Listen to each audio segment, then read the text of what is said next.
Hey guys, and welcome to the Working Money channel. XRP Snaky here on Twitter posting this. So for those of you guys using Coinbase, you might want to pay attention. Is it time to delete Coinbase? WTF is this BS? I can't even sell my crypto. What he's talking about is this, guys. He got a warning on his Coinbase account. We're reviewing your account, it says.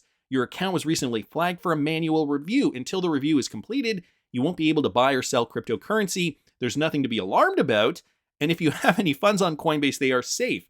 Given the large volume of requests, please be patient as we conduct this review. So, without any explanation, Coinbase is going around saying, we're going to manually review your account. Oh yeah, and by the way, you cannot buy or sell crypto. So let's say you wanted to buy or sell crypto. You would be SOL. So just as an extreme example, this is XRP on the daily, and let's say you were hoping to get out of your XRP position, and something like this happened back in late 2017, early 2018, where XRP rallied. How much was it? 1,500% approximately from this low when it was trading at around 20 cents.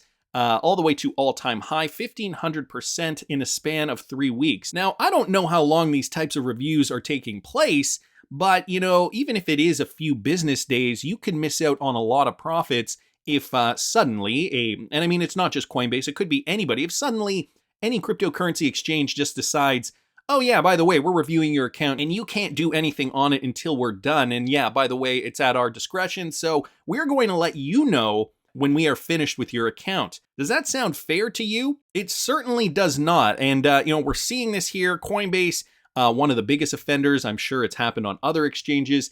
And guys, again, I have to stress this. This is why I keep my cryptocurrency on an external ledger where I have the keys, not your keys, not your crypto. So, if you have a Ledger Nano or something similar, you can move your cryptocurrency to whatever exchange you want at will. I do have an affiliate link in the description of the video. You can use it if you want. You don't have to use it. There are other options as well. I personally love the Ledger Nano for various different reasons. I've been using one since 2017 to prevent this exact thing.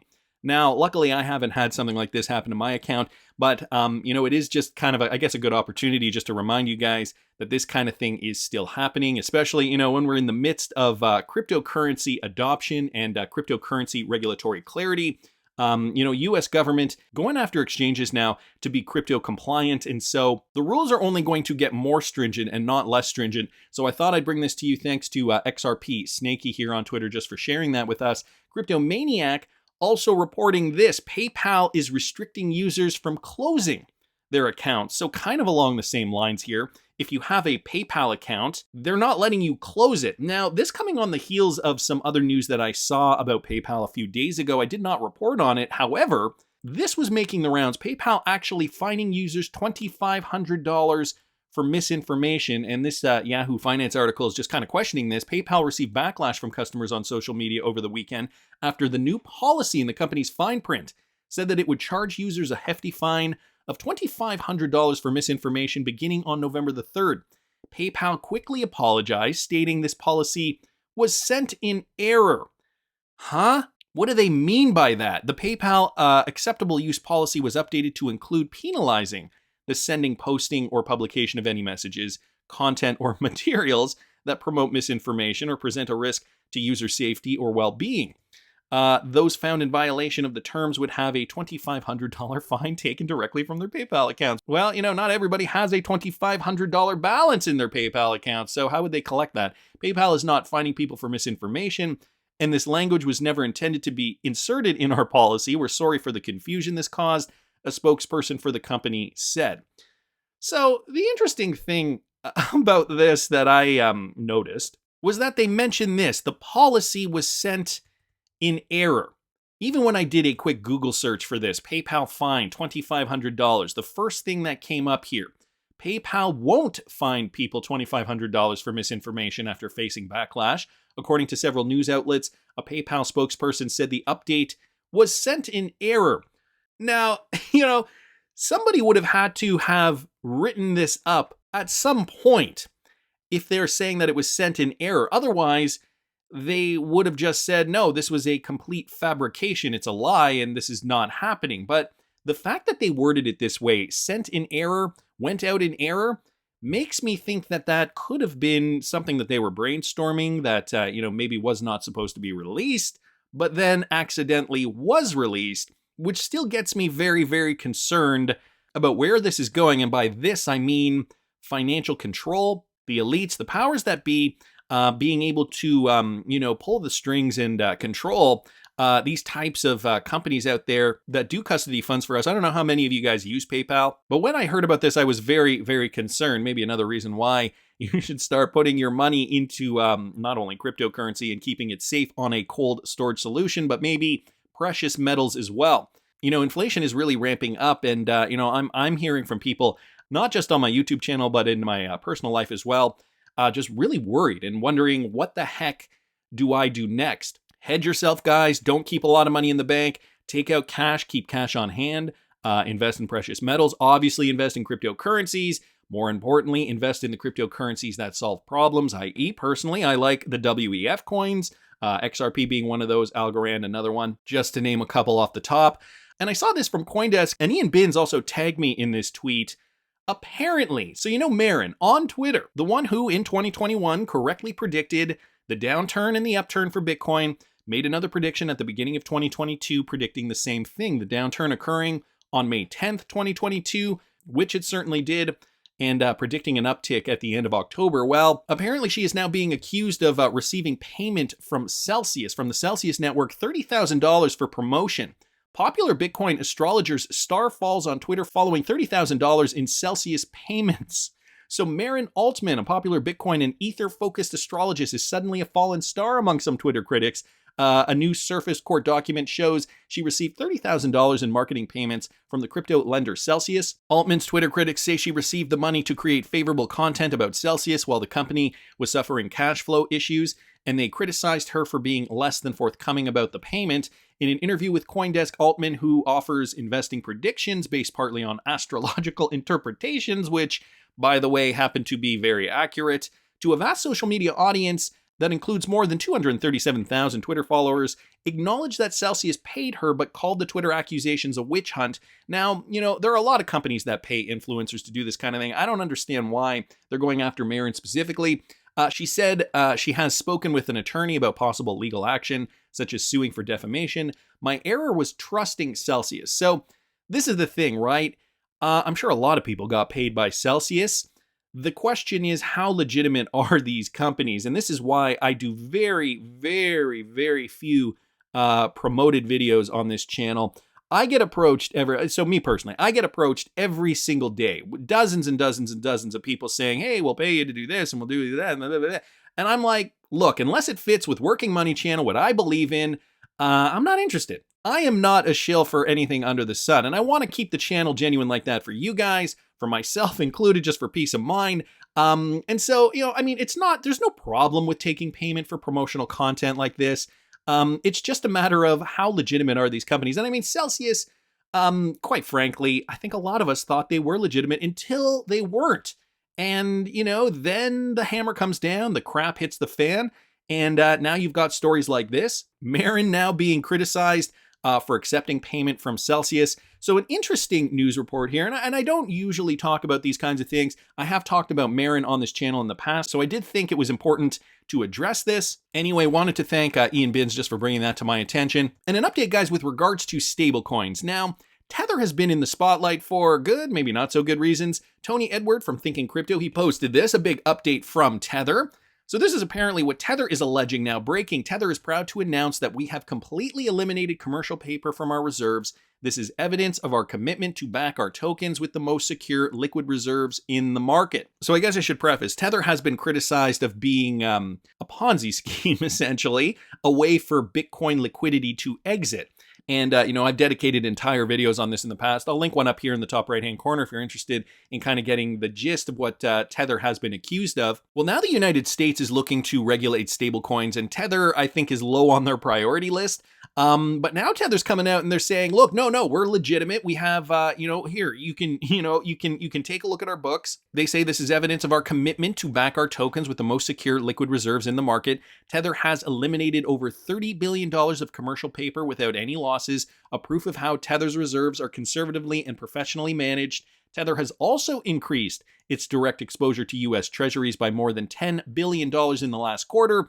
This announcement further ensures that Tether has a diversified portfolio with limits to exposure to high-risk assets. It demonstrates Tether's commitment to lead by example as part of our ongoing push towards increased transparency for the stablecoin industry. So you can see just by that last statement there that Tether does want to be seen as a legitimate stablecoin. But, a lot of people down here saying, show me the money. This is zero proof. We want to see an audit. In fact, zero evidence to substantiate the claim. And zero audit. So, we need to see an audit. I think that is, at this stage in the game, what we expect from a company like this, considering they have been fraught with scandal left, right, and center. Micah XRP also mentioning, more lies, I'm sure. Unless there's an audit, it isn't true, coming from Sunshine here on Twitter. So, an interesting statement. I mean, they were bold enough to come out and say, look, we're backed by assets professionally managed. We have exposure to U.S. Treasuries as well. So I guess we will wait and see what happens with this story. Interesting news here. Wanted to thank Tony Edward just for bringing that up. And Tether, again, it is going to be interesting because stablecoins are going to play a huge role in this. USDC coin, one of the more respected, I guess, one of the more prominent stablecoins that does have or is regulatory compliant in some jurisdictions. And, this is how we're going to see, I think, the first phase of cryptocurrency adoption roll out. The United States has been very vocal about, regulating stablecoins first.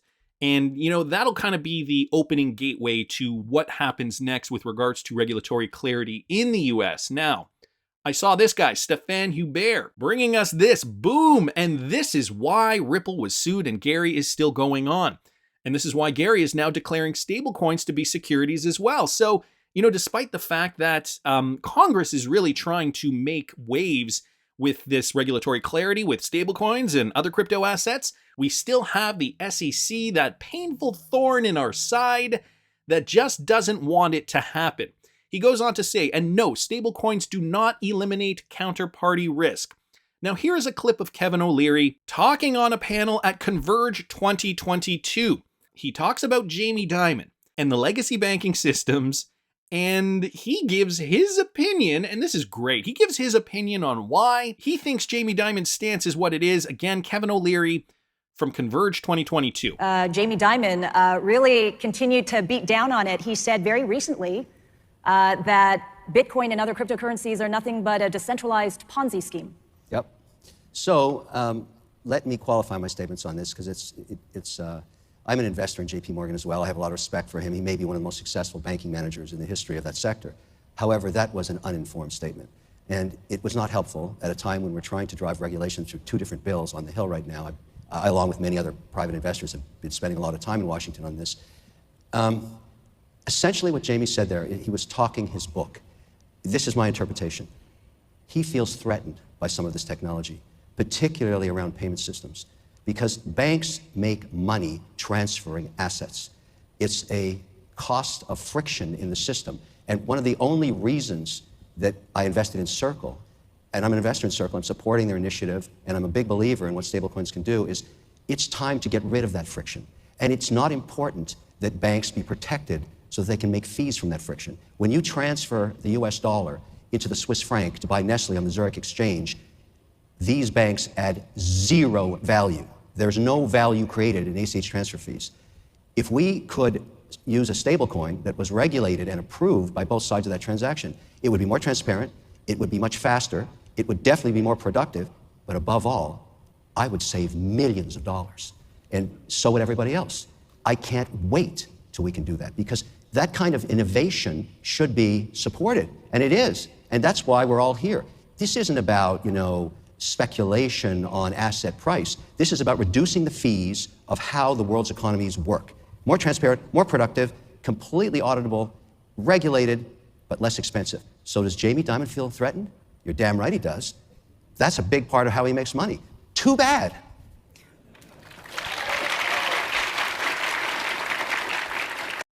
That's a big part of how he makes money. Too bad. That's right, I agree with Kevin. Too bad, Jamie Dimon. You have had your time to shine in the sun. The important thing to remember here, Kevin O'Leary is basically stating what Brad Garlinghouse was stating years ago. Ripple removes the friction.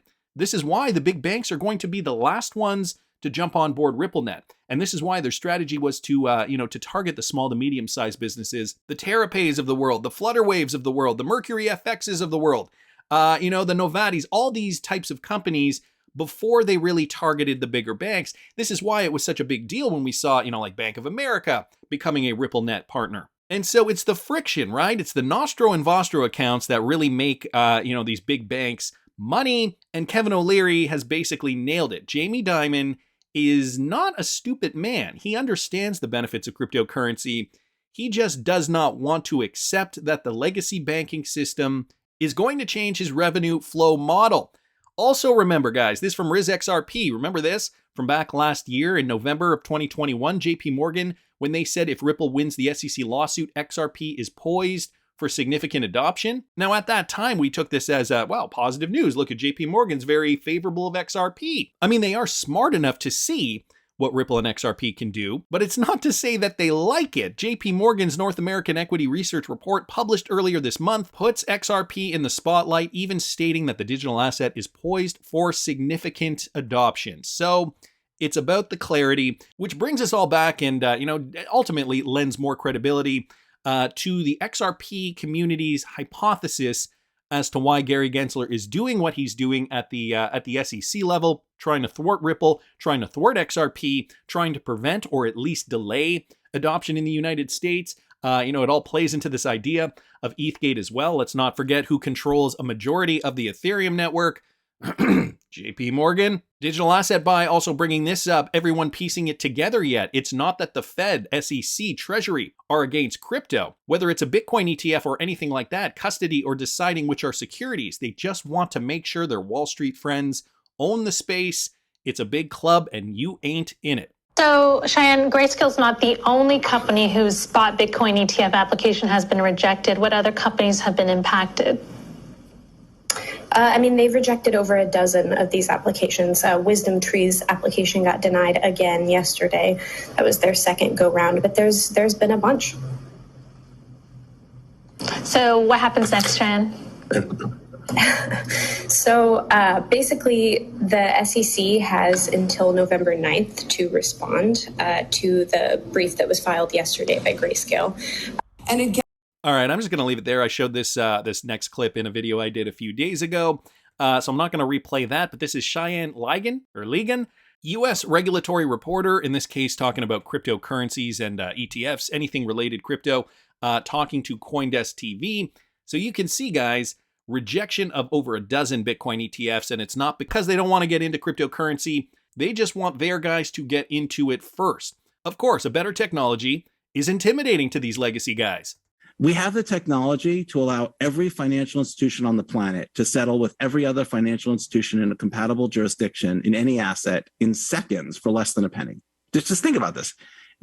Anyone who's made a payment knows that we're nowhere near that today. But imagine every financial institution settling with every other financial institution in seconds for less than a penny, any asset.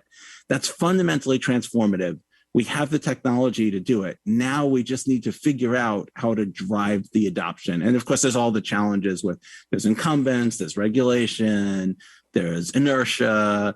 There's the big players who are really trying to defend. If you're one of the largest banks in the world, you want to push pause or stop on technology because you're in the lead. So of course, you say you love technology, but obviously you wish you could stop it. So.